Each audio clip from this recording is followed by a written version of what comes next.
everyone. Welcome to our Ashes of Creation live stream. What are you doing? And so we've begun.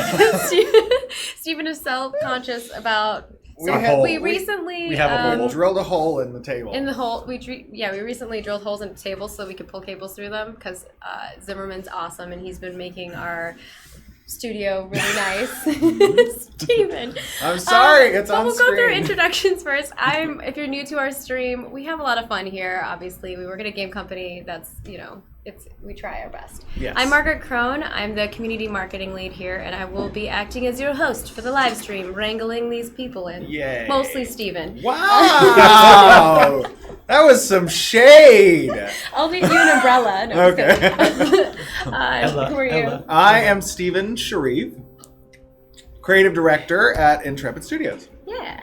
And I'm Jeffery Bard, lead designer of stuff. Yay! Yeah. Lead designer of Sorry, design. my brain's like over You're here like somewhere. lead Many designer designs. of stuff. Oh goodness, we all need our coffee. That's what honestly that's needs true. to happen. This is water though. I like the label on that one. So today we are going to be covering a new video. We're going to be releasing our next Dev Diaries series video, and this is going to be talking about our building technology. So we'll be sharing that video, and then we'll be talking a little bit more in depth about it on our end and answering any of your questions. So get your questions in chat as you're watching the video, and lovely Toast will be grabbing all of those and tossing them our way. We'll try to get through as many questions as we possibly can so that we can answer those as we move forward. But we wanted to cover some quick update things, some things that we know that the community has been asking about. Obviously, the first thing you're always going to ask is dates. We do not have any more dates for you right now. As we said before, we're trying to be really conscious about that, and we'll release dates as we're feeling very comfortable about them. We want to have everything, QA tested and ready to rock and roll.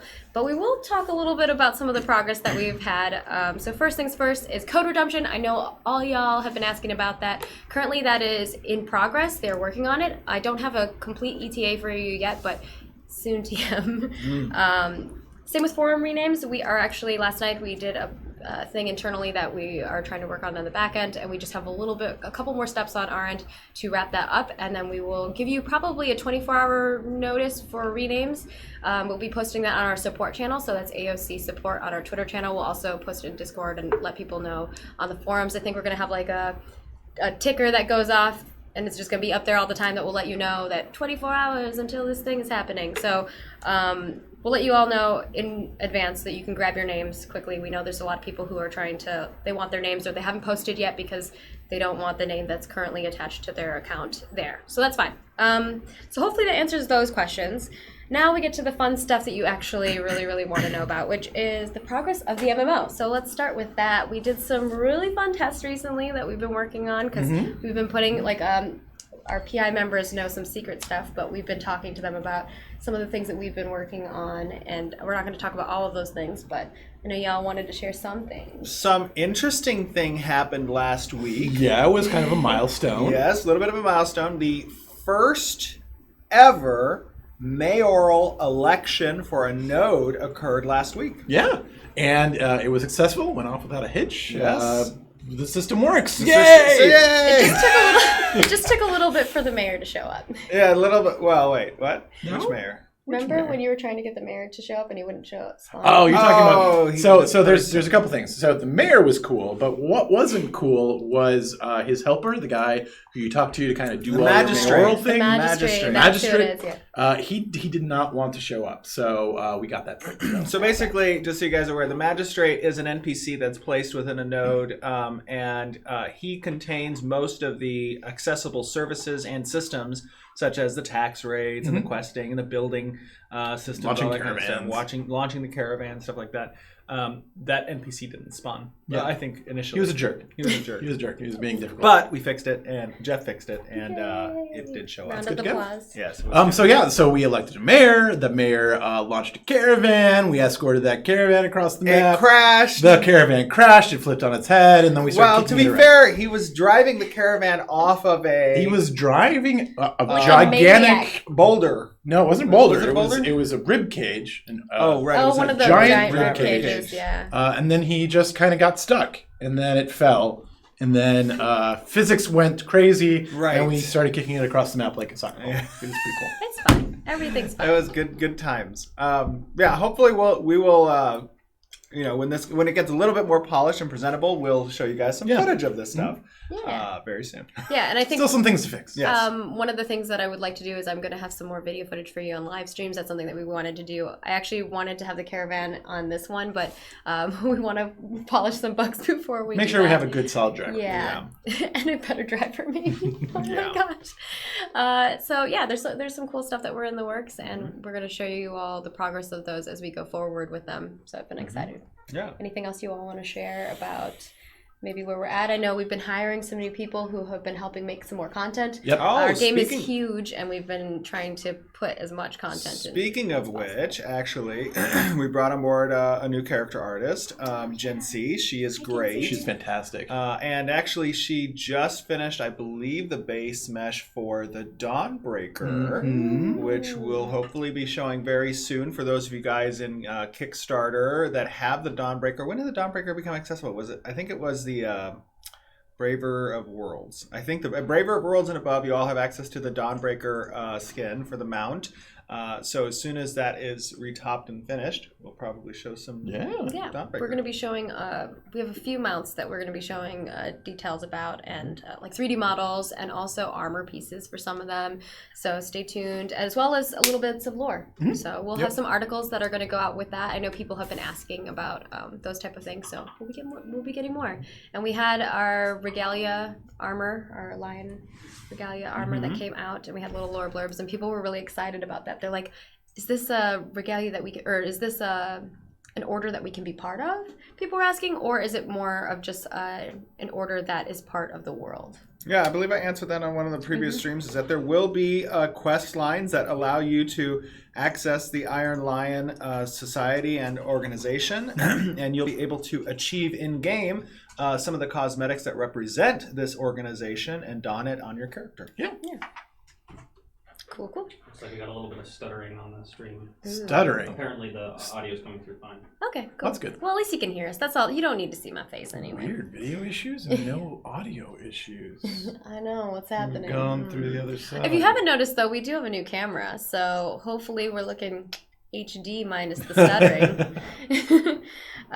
So the next thing, I guess, if you guys don't want to toss anything else out there for the MMO, we can talk a little bit about APOC and the current state of APOC as well. We also had the destruction mechanics and the character code that combines you with your caravan complete as well in last week's internal test, moving towards Alpha 1. That was cool because you could target and attack the caravan and destroy it. We had the wreckage system, getting the loot from it implemented. What else do we do with that? We had merchant systems up and running and collecting all the vendors, buying and selling goods. Yep, that was all yay. Yeah, a lot of progress. A lot of good fundamental progress, right? It's starting to really feel like an MMO now. So it's exciting. It's like super cool to see kind of where we're at right now. Things are really starting to come together. And obviously our goal here is trying to move us to the Alpha 1 position where we're able to have you all hop in and then you get to break everything. No, well, I mean, you probably will. Yeah, you probably will. She's not kidding. But yeah, I mean, we want to make it so that it is cohesive and has some of the systems that we really want to test out in Alpha 1, which I think is going to be really exciting and fun. I know. He's already thinking. What? Sorry. What are you thinking? He's laughing at you. Oh, me? Why? That's a good one. No. It was the. You were like almost out of frame. Oh, okay. I'm sorry. The phone is too far away from you. I'm so sorry. I'll just move it here. Okay, go ahead. He really wants to see what y'all are saying in chat. I'm trying to see what people are saying so we can talk. I don't even know how you can read that. It's like I have very his eyes of the eagle. Great eyesight. Not close up. It says the guy wearing glasses. I have really great eyat. Without the glasses, I can't see anything. But with them, I can see. His vision is unparalleled. Yes. Oh, thank you, CM Shays. Love you too, buddy. Okay. See. So, someone else calls Shays something else. Shazi? Yeah, or Shaz. Shazay? Instead of Shays. Shaz. Tell us which one it is. All right, so let's move on to APOC. We talked a little bit about the MMO, and obviously one of the things that I want to do is start playing some footage of different things that we have on the live streams in the future, so stay tuned for some of that action. what about APOC? Where are we at, and what do we want to say on that front? 'Cause On APOC, we are currently QAing a lot of the issues that we were seeing during December testing and January testing. A lot of the back end stuff is wrapping up. Yep, Getting finalized. So that's very good. We're like in the last 10% of it. Yeah. Obviously, the last 10% usually takes the longest. But it's just buttoning up a lot of stuff, bringing up the polish level. Polishing that player, the hit detection, the input feeling, and as well as UI. There's a lot of stuff on all those fronts that need to be solidified, as well as even some of the loops and positions and the percentage ratings of each of those things. And we're kind of all that stuff is going to be adjusted, readjusted, adjusted some more. Lots of adjustments. Yes, we've gotten a lot of great feedback, so thank you all for all of that. And internally, we've gotten some great feedback as well, and people are working very hard. It's actually been really exciting seeing everything that everyone's been working on, not only on the MMO front, but as well, we've got so much happening in the office. It's a little nuts. Little nuts. It's fun though. It's that kind of exciting, nuts. Ooh, we're getting somewhere kind of fun. Yeah, it's like you're bewildered nuts, right? There's so much going on. You're just bewildered nuts. Sometimes it feels like last week it felt like that a little Last bit. week it totally felt like that. Yeah. Okay. I didn't know what my name was. Steven was posting photos of us late night. I saw the one with Jeff was yeah. And everyone else was hunched over their desk. That was 1 a.m. and Jeff was just where am I? I don't know. What's happening? This is my bed. We haven't been doing those a lot. It's just sometimes we have a deadline that we're trying to meet. So we take our milestones very seriously. Our milestones, yes. yeah. So I think that kind of covers most of everything that we've got going on the back end. So giving you all an update on everything on that front. Let's get into today's live stream. We're going to play a video for you first and foremost so you guys can check that out. While you're watching that, toss any questions that you have in chat, and Ms. Toast will be tossing them to us, and we will try to answer as many as we possibly can in this 45-minute period that we've got. So throw them at us. Bewildered nuts. Bewildered.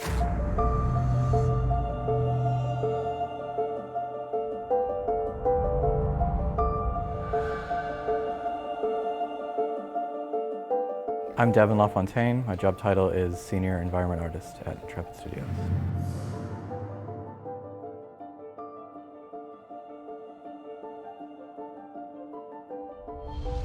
Most of what I do here is focused on natural environments, so terrain, trees, grasses, that kind of stuff. I also deal a fair bit amount with lighting and also technical kind of process stuff that we do in the background to support the whole art team. The housing tool was designed mostly originally as a way to make houses quickly and make them run really well. And we identified some ways in Apocalypse that we could have improved the way the buildings were set up. And in doing all of the performance improvements that we ended up doing near the end of that project, I learned a lot of things about how we can improve that going forward. So the housing tool is focused a lot on that, and also making it easy for the whole team to build a bunch of buildings, because we're going to need many buildings for the nodes. Ashes of Creation is a very large and ambitious project. We have 9 different races that need to be represented from an architectural standpoint in each of the nodes. As players move throughout the world and establish these cities, you're going to see manifested in real time each of these cultures in some way, shape, or form. In order for us to accomplish the creation of these vast cities and multitudes of buildings, what Devin's been working on with this tool really allows the artist to swap in different modular pieces to create diverse and unique buildings within the node system. Now, obviously, this tool doesn't accommodate all of the features we want to see from an architectural standpoint in the cities. There are still going to be need for one-offs and custom created assets that represent perhaps the central building within a city or the unique social organizations that exist. These will still need to be completed separate from a modular set. So one of the things that I learned when building all the POIs in Apocalypse was the quantity of items that we had to render. And it was pretty expensive, and there's a lot of technology in Unreal that helps reduce that we wanted to start using more for the MMO. So the housing tool is very heavily reliant on some of that tech. So the first thing it had to do was be performant, so it could render lots and lots of buildings pretty easily. It also had to be easy to manage for the art team and the artists building the pieces that comprise a finished house. And it also had to be easy for anyone on the team to use. The designers could use it and not really have any headaches or any confusion as to what they're doing. The one thing I really like about working on these games is watching players discover them. So I'm really eager for the community to hop into the game and see all the stuff we've been doing, because it's really fun making it, and there's a lot of cool stuff that we want to share. One of the paramount goals at Intrepid is to create the ultimate immersive experience where players, as they explore and search the far reaches of Vera, they get to experience this vast diversity and culture through the different cities that they'll come across. Really putting the players in the story, making them feel a part of the world. That's one of our primary objectives.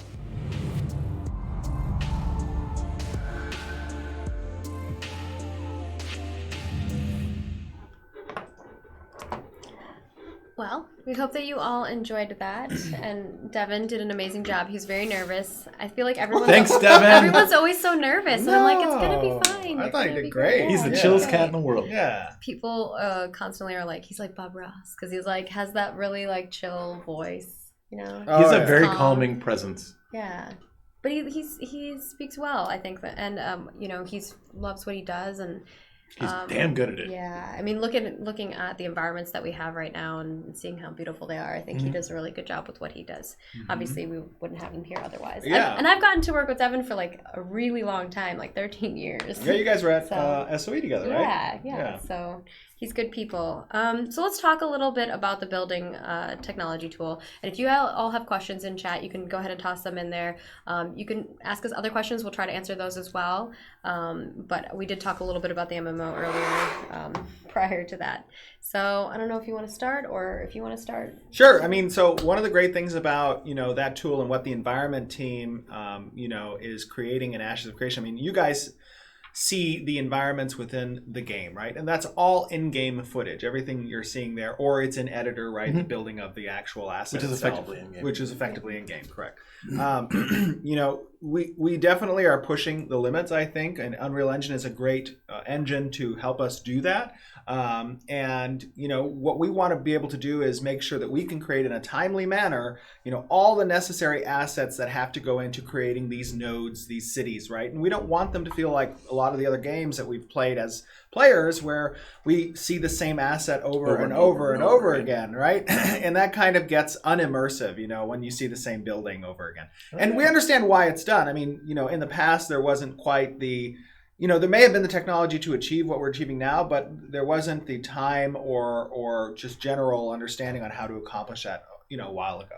Now we can, with, the expertise of people on our team, create a tool that's capable of allowing the artist to quickly come up with a wide range of buildings to fill these And cities easily with. adjust them too. Right. Or if we get new assets, being able to plop them in wherever they feel necessary. Yeah, I mean, it's basically, we're building a big world, and we're building a world that grows on its own, right?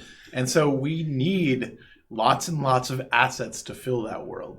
And if each artist has to create, their own stuff from scratch, from the ground up every single time, we'll be here until 2030, right? Like that would be how we'd have to do it. But technology like this allows us to just pop things out at a really high quality level just as quickly as we can, which is, it's how we get to a timely launch and how we get to, kind of our goals. Yeah, and part of that actually, as it relates to a player and housing that might exist on freeholds or within the node, we can take elements of this tool, this tech, and we can allow the players to play with specific constraints, right, within the building systems that they may have. Change out the windows, change out the roof, change out the gutters along the sides, the crown molding inside the interior.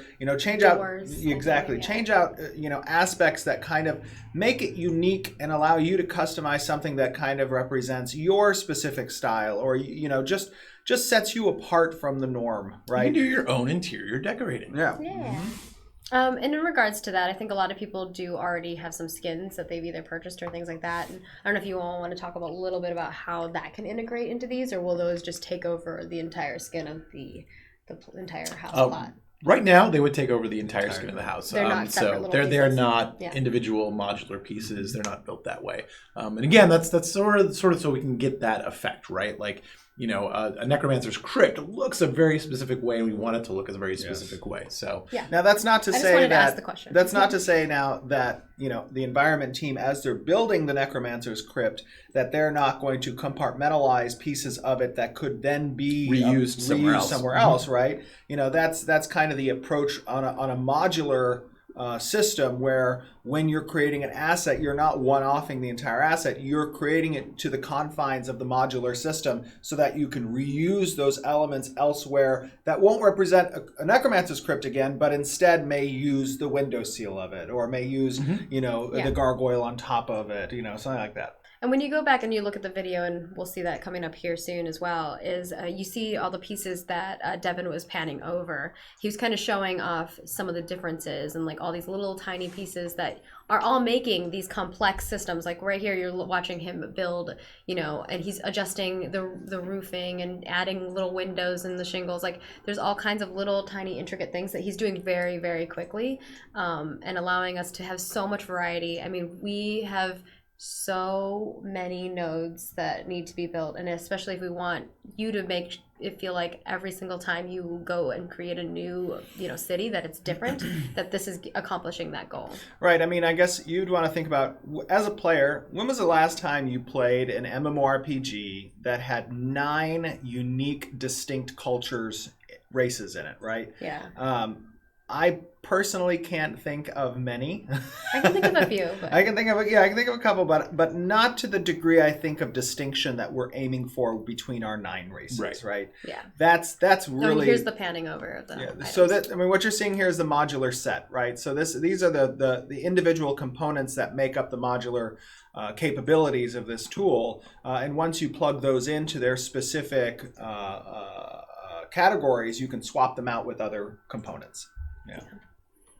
Cool. And of course, continue to toss those questions in the chat, because we're going to start going through them. I feel like there needs to be more questions. Bring them to us. Bring them to us. But yeah, I just love seeing. I could watch somebody. As somebody who plays a lot of Sims too, like this stuff. It is super like meditative too. Yeah. To watch being built, it's like really satisfying. Mm-hmm. Yeah. I guess. Any other things that players will experience, like how are they going to experience this beyond seeing buildings in the world? And obviously player housing will have an element of this, but not as intricate, right? Mm-hmm. Yeah. I mean, it's really more about, this tool is mainly for us to develop the game, right? Mm-hmm. So what this tool allows us to do is have tons and tons of different variants, right? Where, we work from a base tile set basically, and then create a ton of different things. So the longer that this tool works and the the more we can pull out of it, the more variance and the more interesting things you'll be seeing in the world. And one of the things I think people don't think about is performance, and how having all these unique pieces affect performance. And so that was one of the main key goals with this tool, is in order to allow us to have this variety, but also still make sure that the game performance is still really good for you all, so that you can play it on ultra graphics and not feel like it's your CPU's like help and sounding like that PC over there. Yeah, I don't know if you guys can't hear that. That's a really great point, Mark. Like there is, when you're creating one-off assets, each one of those one-off assets kind of needs to be loaded into memory like on its own, right? Yeah. But since these are all sort of tileable tile sets, they kind of all share the same. They share the same. What do we say? I don't know. Material, No, texture. it's the same resources, right? So it's the same resources to create, 12 different houses with this tile set is about the same as it would be for one of those houses. So, when you're running into a new area and you've got 100 buildings being loaded at the same time, because they all, depend on the same resources, it's all really quick. Mm-hmm. Whereas if it were 100 different unique sets with different unique textures, all that stuff would make your system chug. Oh yeah, for sure. Yeah, and also I think a lot of this too is, what you're seeing here is Devin is creating this, but we also have a process that lets it automatically do that, which isn't as cool to see, obviously, but procedurally creating some of these houses, right? So that it's not just someone going in and tweaking every little bit and piece. So it's procedurally creating a house, and then they can go back and tweak Adjust things stuff and make it, things, right? artistic. So that allows our team to work really quickly. And one of the things that Devin had mentioned, and I think was one of the key things, is that it's not just artists going to be using this tool. This is going to be our design team who are not artists, who don't have the expertise in the tools that our artists do have. And I can't use ZBrush. and being able to create something from that. Yeah, no, and it's like, I need a one-off house for a quest, and I need it in this area, and I need it to look a certain way. Hey, environment team, can you build me a house? No, we don't have time. We're working on these other things. That's what he thinks you sound like, environment team. And then I can go in and be like, okay, I'm going to make my own house, and I make it, and it looks cool, and it takes me 10 minutes, and I've got a house, and then I can put it in the world, and then I can use it, which is really cool. Yeah, so that's kind of another thing to think about, the reasoning behind this.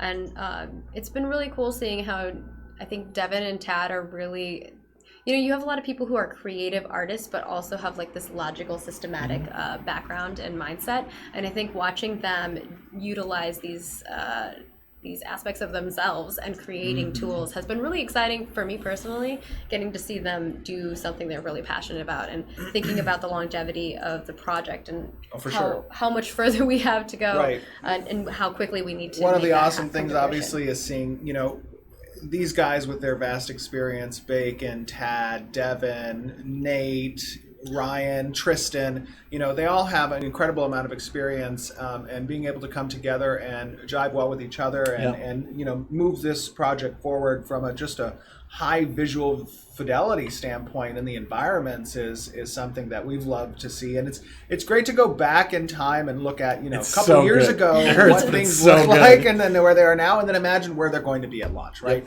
That's a cool thing. You guys are seeing, images of the in-game world right now, and you're saying, this looks great, the graphics are amazing, but imagine when we launch, how much further that's going to become. That's the fun thing. I can't wait to see. I love watching the baby grow. Yeah. It's so nice. I So proud noticed, of you, by the baby. way, for those of you who did not get a chance to a couple of weeks ago, I did do a few rounds of interviews yes. with a few of our content creators, Agilos, DCN Network, Jalan and the Golden Paradox, the Golden Feather, and Simurg. You guys can jump on our Twitter at Ashes of Creation. We have the Ashes of Creation Twitter. Oh yeah, that's right. That was a big Margaret coup. managed to actually get our Ashes of Creation Twitter. So Yay. congratulations, that was cool. Oh, it's like a back and forth with trademarking people at Twitter. I'm like, give us the name. But you can go on our Twitter at Ashes of Creation, and you can go back a couple of weeks ago, and you'll see links to those interviews. There's a lot of information there, a lot of questions, great questions, by the way, from the community. Props to our content creators for going out and grabbing those questions from the community. They were, a refreshing. It was very refreshing for me to hear those questions and not a lot of the repeat questions that we obviously get, on a lot of the threads, which is okay. Repeat questions have to happen. There are new people that come in. We try different ways. Like some streams we gather Q&A, some streams we want to just get Twitch Q&A. So we're going to kind of play around and see what we find is good. But do want variety. Yeah. The content creators, we are going to be doing some more stuff like that in the future. So stay tuned. Probably try to spread the love to other content creators too. Sure. So my favorite question I think that I got asked was, besides video games, what do you like to do in your spare time? was that on the Golden Feather? It was on the Golden Feather. You were just like caught up. You were like, My answer was board games. I couldn't think of anything, honestly. But anyways, that's a lot of fun. So if you guys have a chance and you didn't check it out, go check it out. Yeah, it's on our Twitter. I think we put it on our forums as well, and Facebook, and I think I even posted on Reddit. So all the links should be there for you to easily grab. And I think I even put them into a playlist. So yeah, there's lots of ways for you to grab those interviews and check out what Stephen had to say. There were he went into some nitty-gritty about certain things. Everyone had a variety of things that they wanted to talk about, so that was cool.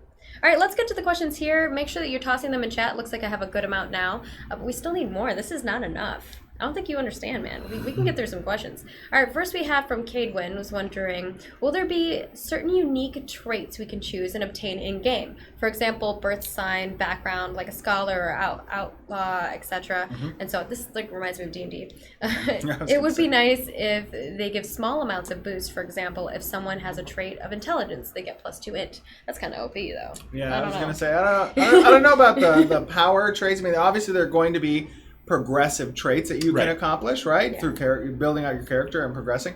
But I think more to the point, there's going to be a lot of subtle things that you can achieve from a role play standpoint, to better identify your character and kind of customize it. That's kind of the intricacies we want to have available in the game in some systems. Sort of we want like your identity to kind of be based around things like religion, the node that you belong to, the race that you belong to, the organizations you belong to. So all those things will kind of add up to create kind of a background for your character, but it probably won't take the form in the way that you're talking about it specifically, which is like, the D&D kind of like, this is my history before I came to the world. Yeah. Right.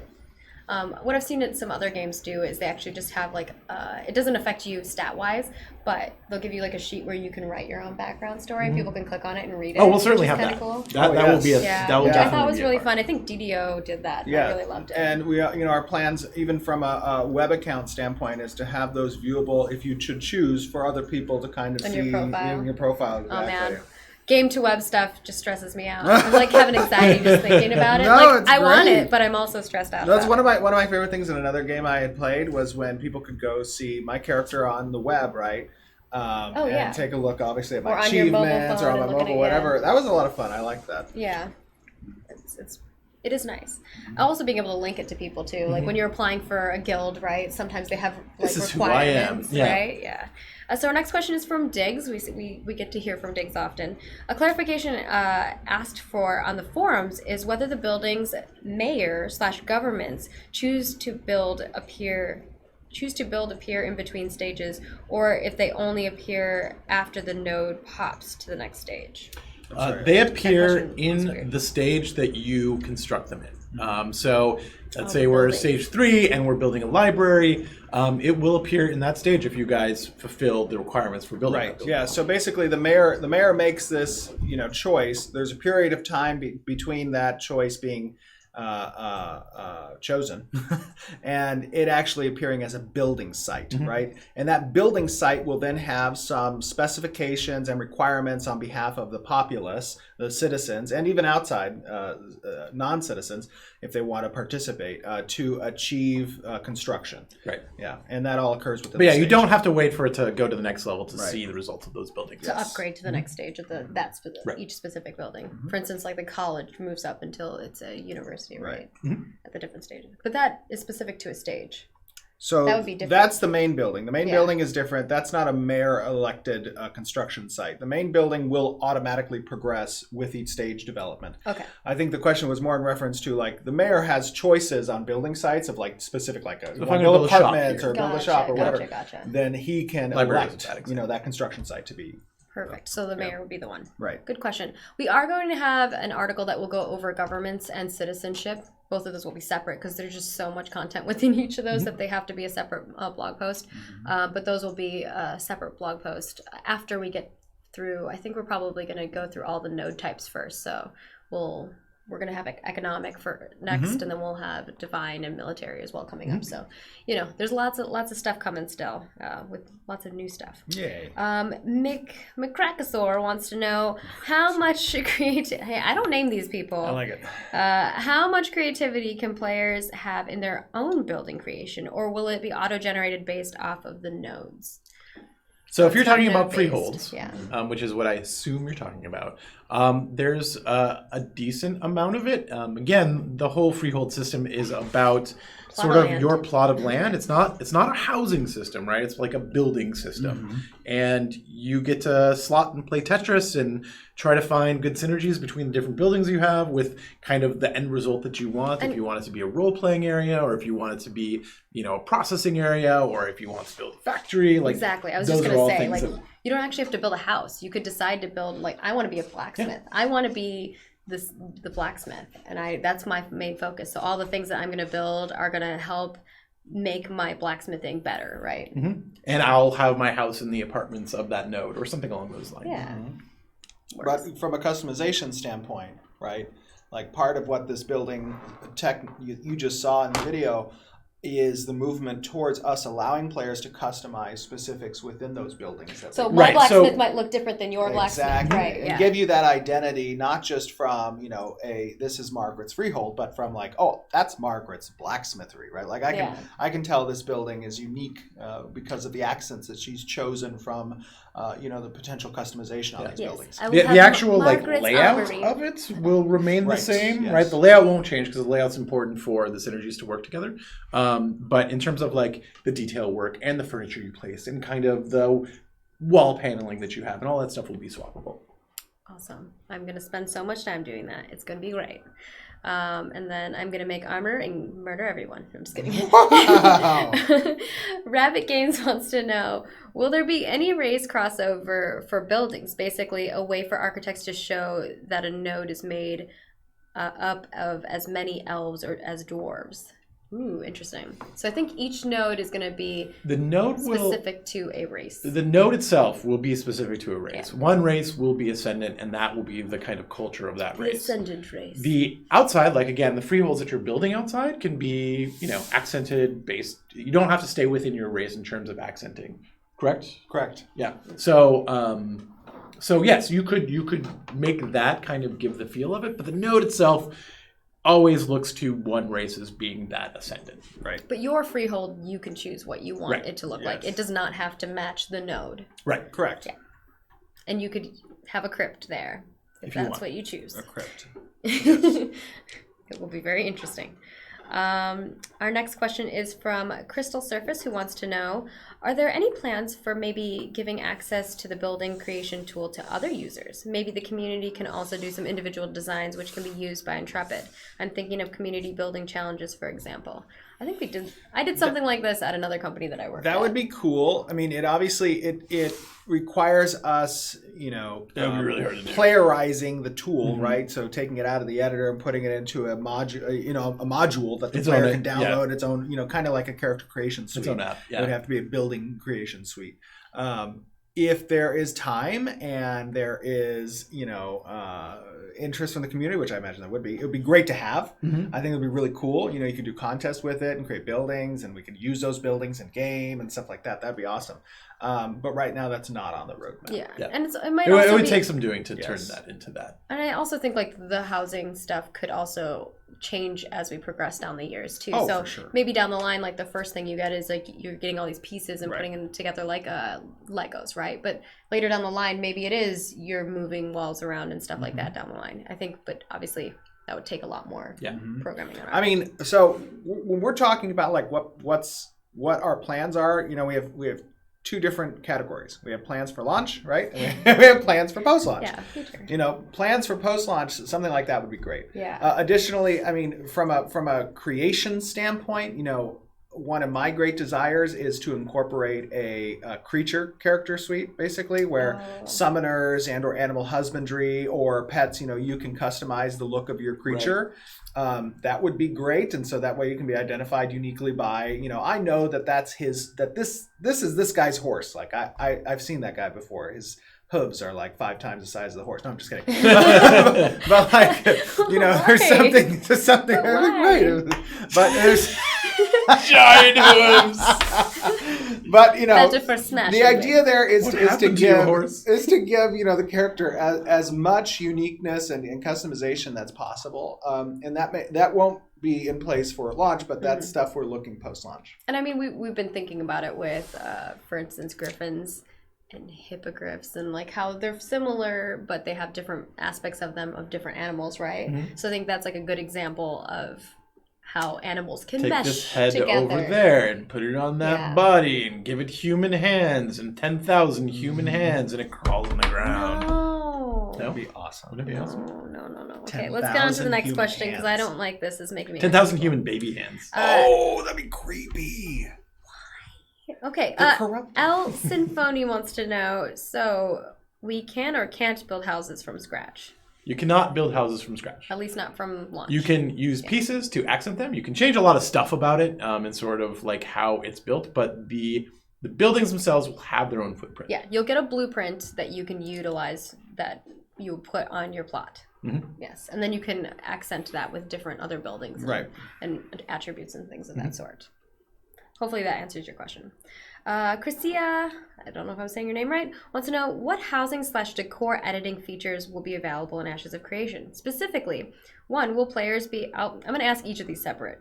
Will players be able to rotate decor in all 3 directions? Yes. They should be. Yes. That would be weird if we didn't. Right. 2, will players be able to free place items and enter specific coordinations on the XYZ plane, including the ability to place decor up in the air without anything underneath them? Ooh. Probably not. I don't know about the XYZ. It would be nice if it could. Yeah, that'd be great. It's a different. In EQ2, I'm going to let you know, people built some crazy stuff out of weird things. Oh yeah. Like they built shitters. Oh my gosh! Shutters. Margaret! They also Do we they have also the built shitters, adult though. setting on for the stream? They also built toilets though, but they Wow! like shutters out of like weird pieces, Oh like my chopsticks, and like gosh. they put plates like Oh, yeah, at a no, weird those guys were angle. super like, creative. I'm just like, what? Super creative with their toilets. Yeah. The toilet. I was talking about shutters. Sure you were. Oh, no. Oh my gosh. Okay, next question. So our answer is yes, right? So yes Or maybe for the other Yes one. for the free placements. We don't know about the XYZ. Floating objects. Makes Steven feel uncomfortable, apparently. Yeah. Wow. No, I'm just kidding. No. I think it's great. So- I think it'd be cool. Yeah, it's just it should be pretty doable. But it's just about like what the knockoff effects of that are. And you'll have a max height ceiling on your plot land too, right? Like you can't go beyond that on your free. There'll be confinements. Too. Yeah.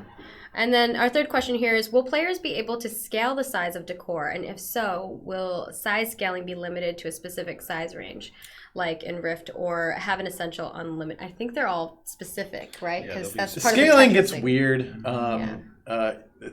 Weird stuff happens when you scale objects beyond what they're supposed to be at.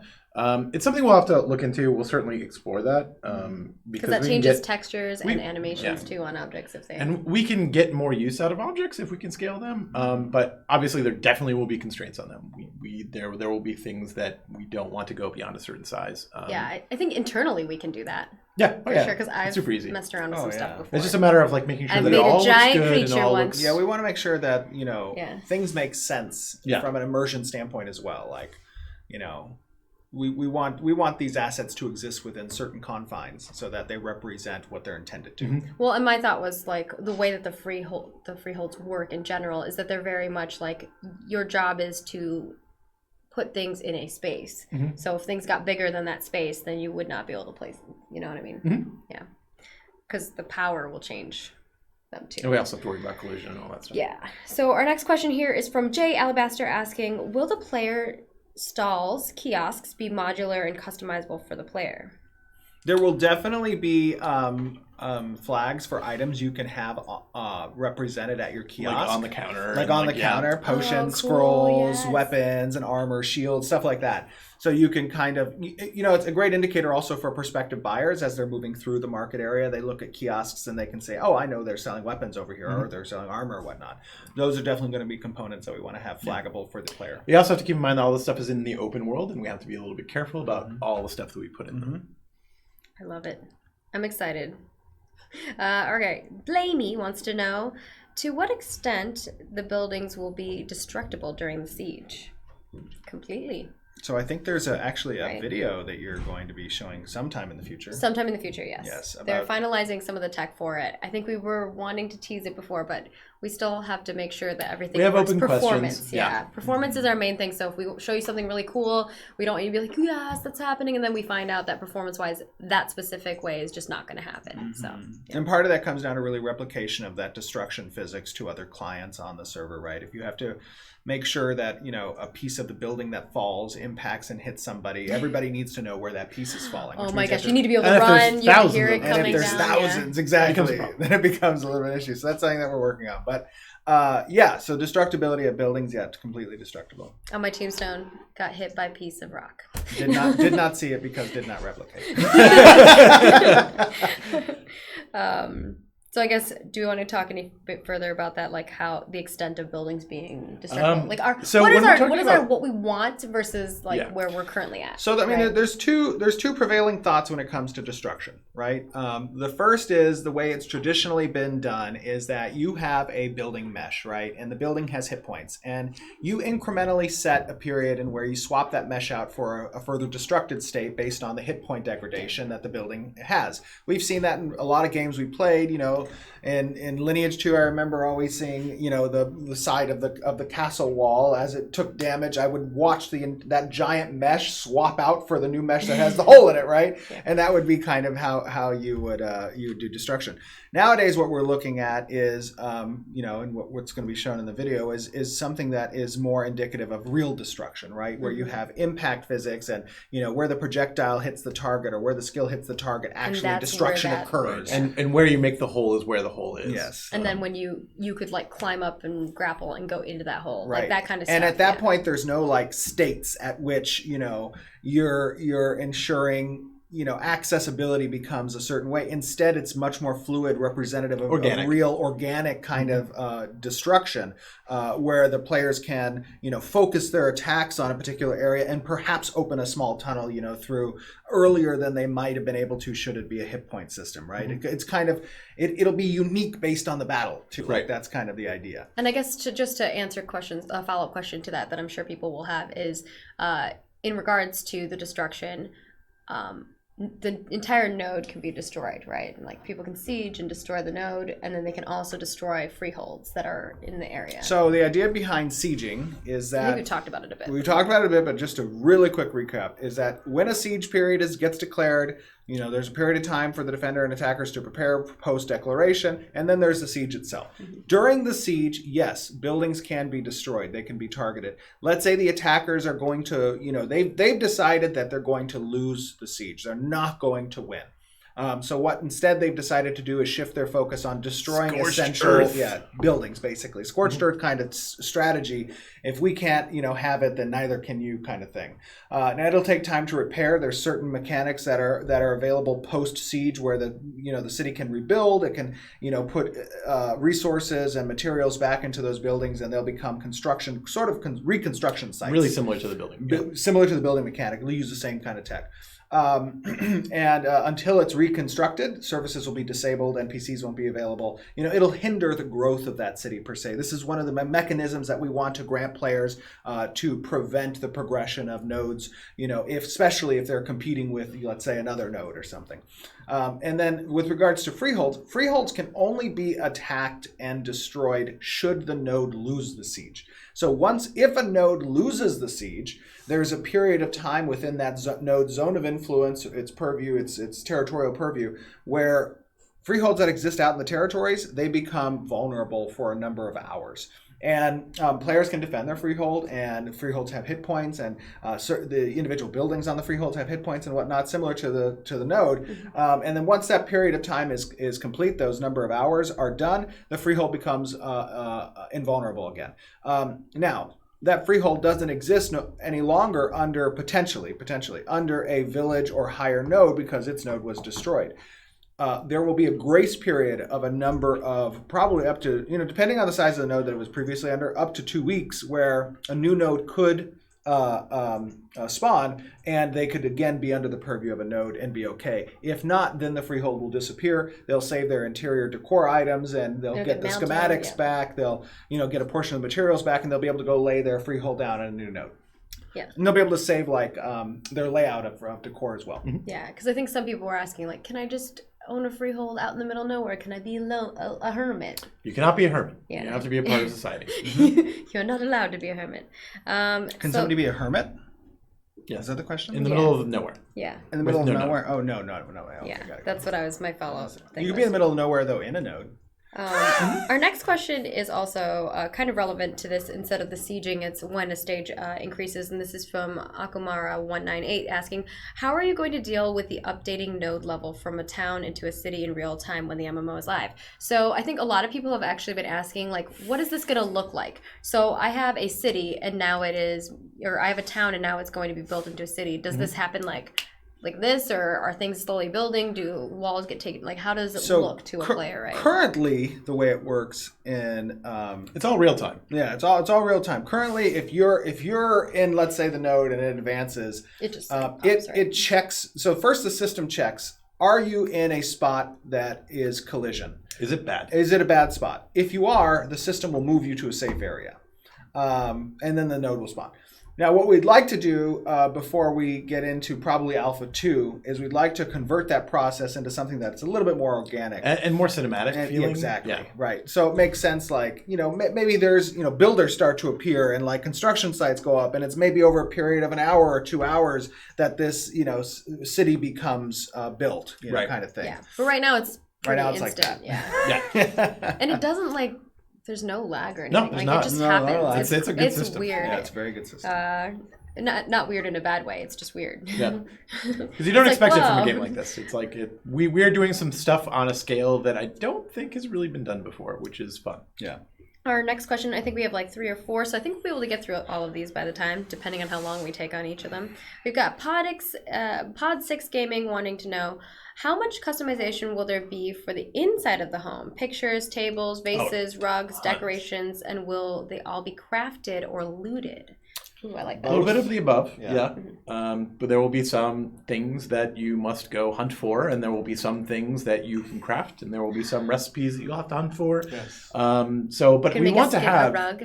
we want to have a whole variety of stuff that you can, when we talk about EQ2, right? Yeah. Their housing system was fantastic, and there was so much stuff to be able to laggy. well, yeah, that's it. There's so much stuff to kind of like populate a house with and really be creative. And we want to make sure that ability to be creative is something that you guys have. I mean, right? One of the favorite systems that I played, and a lot of you guys know I played this game, I played Arcade, right? Yeah, I liked it. And I loved the housing decor system in Arcade. I thought it was cool. Great, hilarious story that happened to me one time. favorite stories. What? One of my favorite stories. So I would often sit AFK in Marianople, right? And people would drive me away on a tractor. They'd capture me with a tractor and they'd drive me off and kidnap me, right? One time I came back to I think I left my computer on that evening, as people often did, and I came back in the morning, and my character, which was previously in Marianople, I had found myself in the middle of this house, and I swear to God, there was no door in that house. There was no door or window. It was, I don't know what it was. Maybe it was a developer's house or something. But there was no doors and windows. I ran around. I'm like, what? I was on my TeamSpeak. I'm telling people, I don't think there's a building without any doors and windows. So I'm telling you the truth. You have to ask my guild. Anyways, I think I took screenshots. Okay. But I was in this house running around, and I'm like, I don't know how to get out. I guess I'm just gonna open up a portal or whatever and waste a stone. This is like something I didn't necessarily want to do. Anyways, in the middle of the house there was this table. And there was a chair at the table. This is all that was in the house. There was a table and there was a chair. And on the table was a pistol.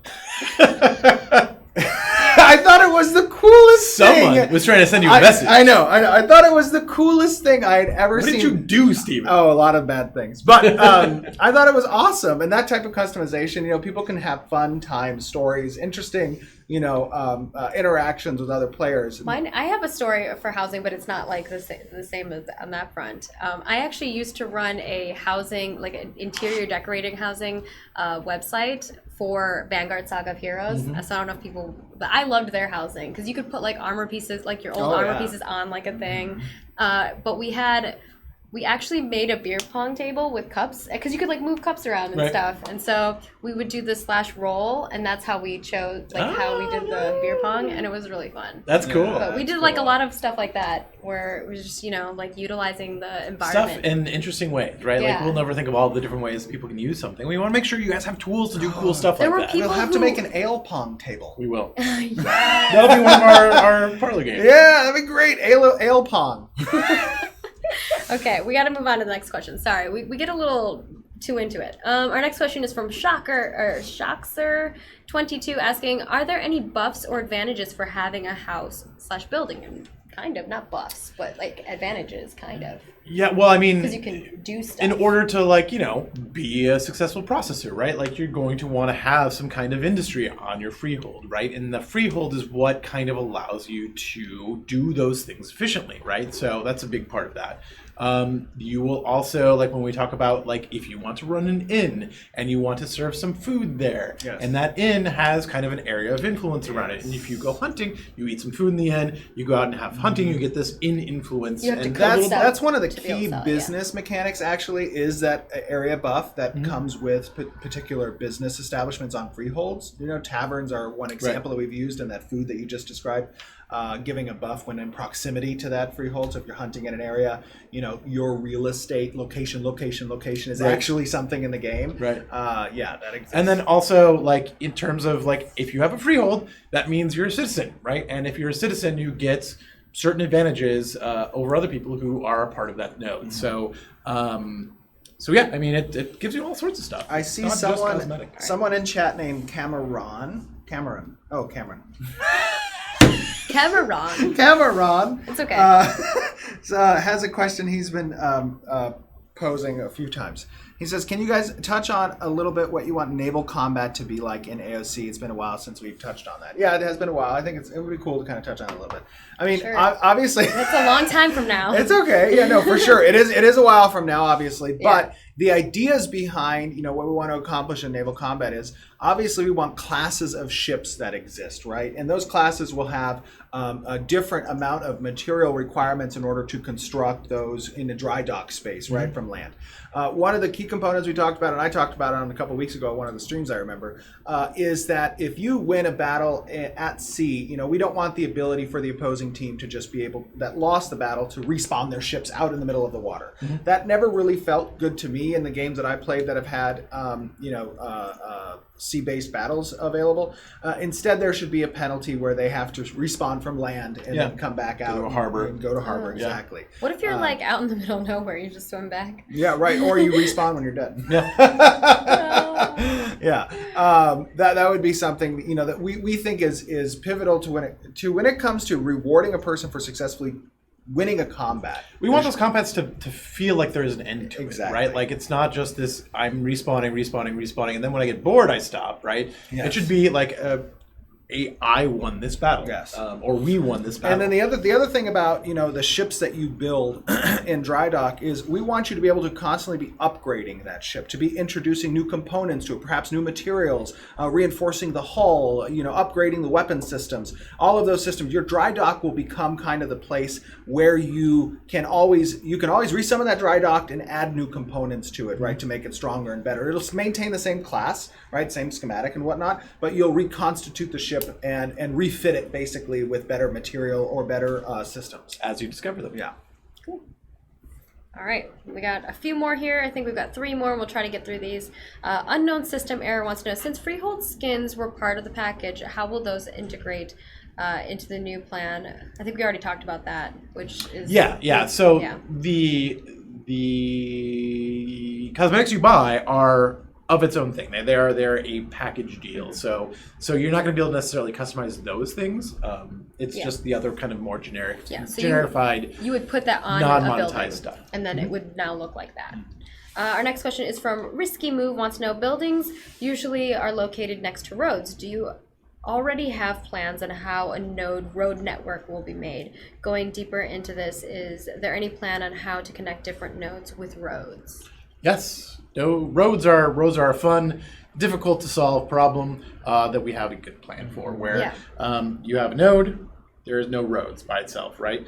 You got another node over here, and it's like, okay, there's a road, there's a node there. I'm going to, it's, let's say, a level 3 node. I'll get a little dirt path, right? And as the nodes upgrade, that path upgrades too. And as more nodes kind of grow around it, that network creates roads between there. We even have a system for bridges too. So if there's a river or waterway in between, it'll create a bridge too.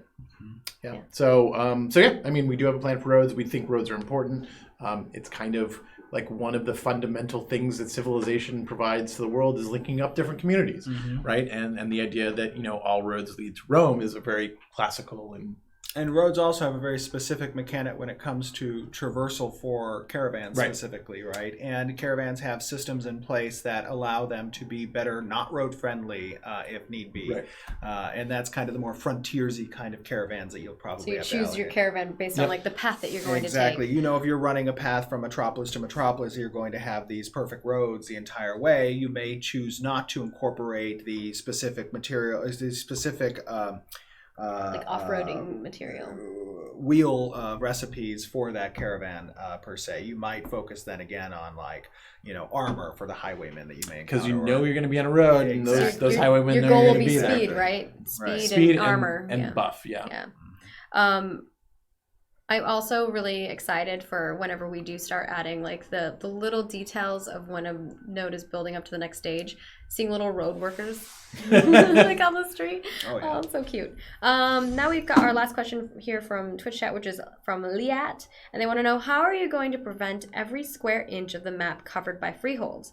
We're aware you played Arcade and you've seen the housing development areas and how they can be a Tetris nightmare. Oh yeah. How will freeholds look in Ashes? You know, there are a lot of games who've done that. Part of the reason why I wanted to avoid having designated housing areas was because of that Tetris ugliness that just existed in these like track home developments in Arcade, right? That was really not good. So, you know, from the onset, you know, the idea was to make it more freehold. Well done, Steven. Thank you very much. Thank you. I'll be here all day. No, Yes. So, I mean, and the reason for that is because obviously we want it to be more incorporated in the environment, more immersive in that sense. So 480 square kilometers for a map is relatively large. I mean, it's a big area available.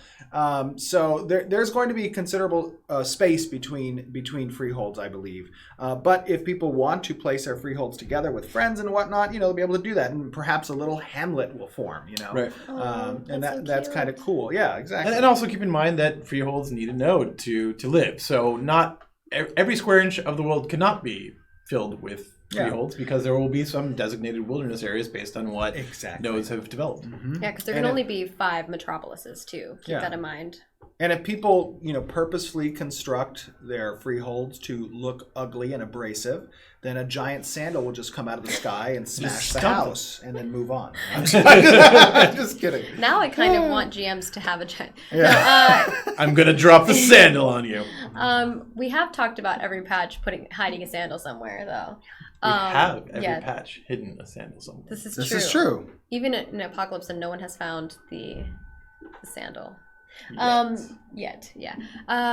Also, I have a question regarding, just a follow up. So, in the the Underrealm, can people build freeholds there too? Since there can be 5. If there's nodes down there. Yeah. Yes. Nodes. Okay. Cool. Good to know. There you go. That would be really cool, because that area is really awesome looking. You're going to want to have some lights. What do you mean? It has like bioluminescent lights. No, I know. The creatures do. The plants do. It'd be like watching Game of Thrones. Yeah, exactly right. I can't see anything. I want little bioluminescent No lamps next to my bed and stuff like that. Steven. What? That's careful with it. No, stop it. What? He dies in the first season. Give me a break. Okay. Oh my gosh. Sorry, everybody. If you haven't watched it yet, I blame him. Oh no. So thank you all for watching. We hope you enjoyed our live stream. We have a lot of good fun with this, and we know that we had a lot of streams already this month, but we wanted to also do one on our official channel too, and to give you all a little teaser for a video. We'll have that building technology video up right after this. I'm going to go put up an article and put the video out live, so you can go check it out and watch it and repeat it over and over again, and pause it and screenshot it, and then conspiracy theory, because I know that's what you all do. So follow us over there on our YouTube channel, youtube.com/ashesofcreation. And you can follow us on all of the other places at Ashes of Creation. It feels wonderful to say that. Twitter, Facebook, YouTube, obviously right here on Twitch. If you want to keep up to date with us on Twitch, make sure you hit that follow button, the little heart, so that we can make sure you all are notified whenever we go live next. And I guess kind of wrapping things up, thank you from all of us, and thank you for tuning in. Thanks, everybody. Thank you, guys. See you guys Have a next good month. one.